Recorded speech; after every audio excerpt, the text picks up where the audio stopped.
G'day guys! Remember, before we start today's episode, please remember to smash the like button, click the subscribe button, click the real subscribe button being the notification bell, and share this video with your friends. It is the best thing you can do for the channel and will really help us grow. Also, leave a comment, tell us what you think. If you thought this episode sucked ass, let me know. And if you thought it was awesome, let me know. And now, on to the episode.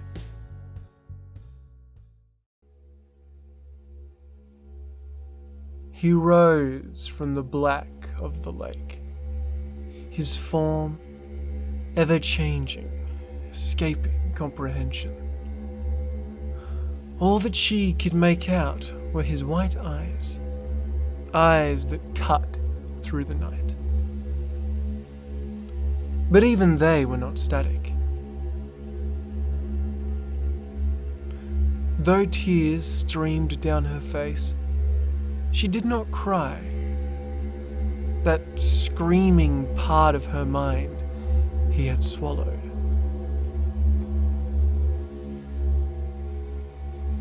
One barefoot in front of the other, she went to him. Her body no longer obeying her. I mustn't. All she could muster was a whimper through gritted teeth.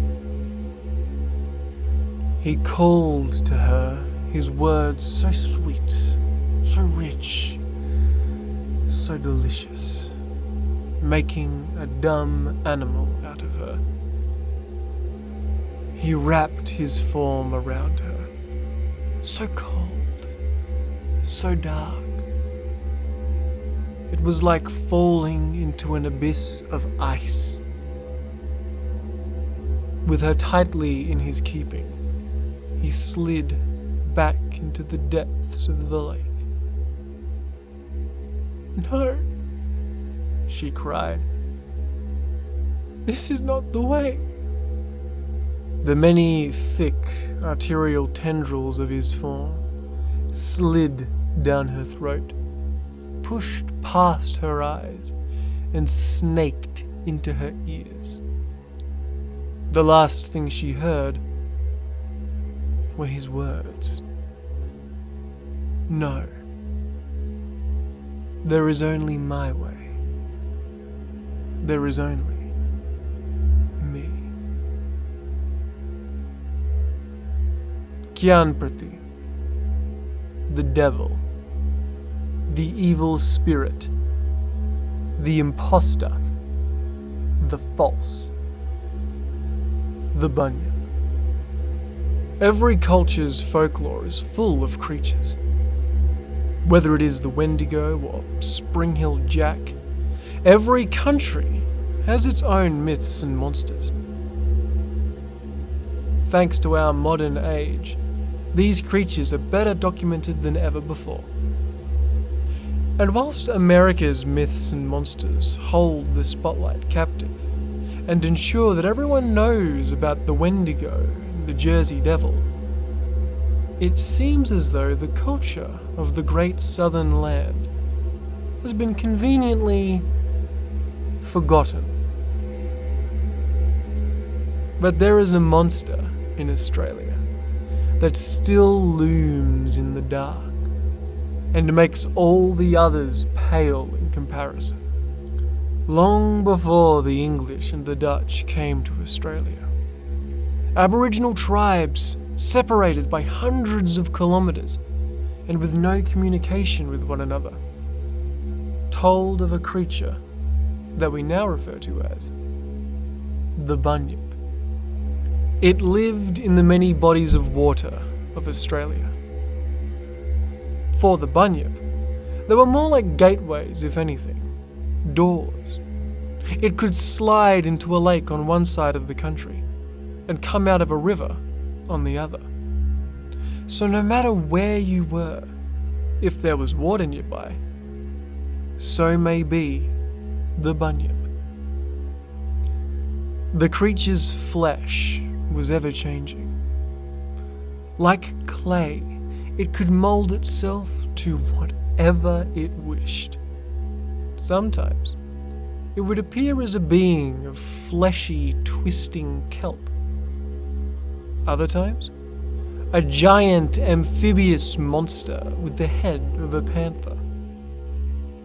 Or if it was feeling particularly cruel, it could take the form of a mere man. The only rules of reality that the Bunyip followed were the ones it set. The Bunyip was vastly intelligent. Yes, like other creatures, it killed. It dragged children to their deaths, sucked the babies from pregnant mothers like marrow from bones. But hunger wasn't its prime motivator, no. And as such, the Bunyip's explicit kill count is quite low. No. The Bunyip liked to whisper. It drew people, lured them into the depths, or even urged them to commit heinous acts on a whim. Its whim. The minds of men and women were like putty in the hands of the Bunyip. But these were just stories from the many native tribes of Australia, right? Surely they had no basis. Well, soon after colonization began, stories began to appear all over the settlements. Stories of people walking into billabongs to their deaths for seemingly no reason. Stories of wailing being heard from lakes that were surely empty. And of course, sightings of an impossible creature. All of which were described differently, but all who saw it seemed to somehow know it to be the Bunyip, the Sasquatch, the Jersey Devil, the Skinwalkers, and the Wendigo. All of these fascinating, wonderful, terrifying creatures lurk in the shadows of the United States. And if I'm going to be honest, I think that they could not have picked a better place to hide from the Bunyip, the devil of the southern land.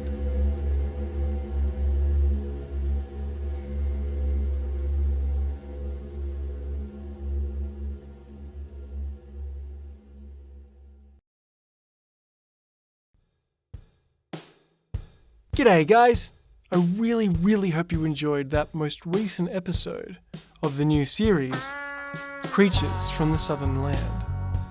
As you can probably tell, there are now 3 series on this channel. The main Duskbowl series, a true crime series called Horrors You've Never Heard, and now a mythology cryptid series called Creatures from the Southern Land. These 2 series are hopefully going to bring more traction to the channel and expose more people to Duskbowl. But on top of that, these are also topics I'm extremely passionate about, and topics I don't think people have heard of.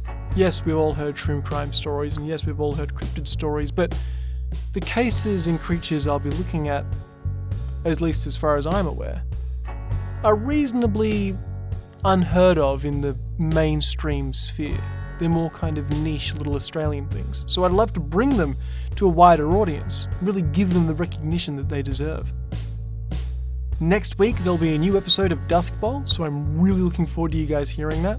And obviously, as the weeks go on, I'm sure you're getting used to the new upload schedule, which I think is fantastic. It's meaning that I'm getting several videos out every week, which is fantastic. I'd like to give a massive thank you to Samuel Burke, who does all the music for Duskbowl, and in the main Duskbowl episodes, obviously, the main voice actor is Caroline Fester. She does an amazing job. I love her so much, she's fantastic. Also, I want to give a massive thank you to one of our patrons, Skulk Queen. As I've said before, if you see her in the comments, please say g'day. And if you too want to get a shout out on the channel, feel free to become a patron as well. Your support of any kind is fantastic. Even if you don't want to become a patron, just like, subscribe, and share the video. On a quick sidebar, I'm really glad that you guys have been enjoying the true crime stories. A lot of these are ones that I grew up with and are very fascinating to me, but I've seen a couple of interesting comments in the comment section, so I just want to quickly address something right here and right now. These stories are true crime stories. They really did happen. They aren't written in the Duskbowl universe. As much as I love writing, I couldn't write something as interesting as some of these stories, I don't think. So please understand that these are true and don't attribute them to me. But yeah, I'm glad that you guys have been enjoying the content, and I hope you continue to. Have a good one.